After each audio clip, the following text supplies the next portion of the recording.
बिस्मिल्लाहिर्रहमानिर्रहीम। अस्सलाम वालेकुम। Welcome to food designer. आज हम बना रहे हैं फालसे का शरबत। इंतहाई सिंपल है। ये देखिए फालसे फ्रेश लिए हैं, 250 ग्राम है, 250 ग्राम। और इसके लिए हमें जो चीज़ें चाहिए वो है 2 टेबल स्पून शुगर, 1/4 टीस्पून काला नमक, 1/2 टीस्पून चाट मसाला।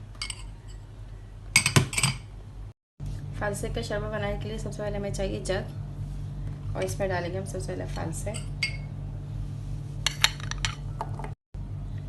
देखें पहले जग में डाल दी हमने फालसे, अब इसमें डालें जो हमने शुगर ली थी वो डाल देंगे इसमें।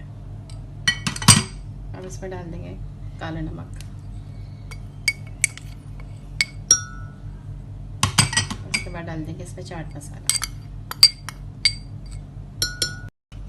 अब इसमें डाल देंगे हम चिल्ड वाटर,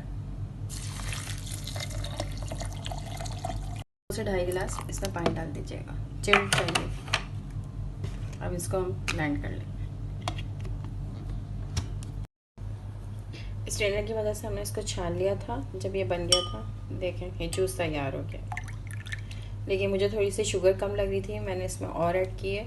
आप भी अपने टेस्ट के मुताबिक से इसमें शुगर कम और ज़्यादा कर सकते हैं। प्लीज़ इस वीडियो को लाइक एंड शेयर ज़रूर कीजिएगा और आपको ज़रूर पसंद आएगा ये फालसे का शरबत।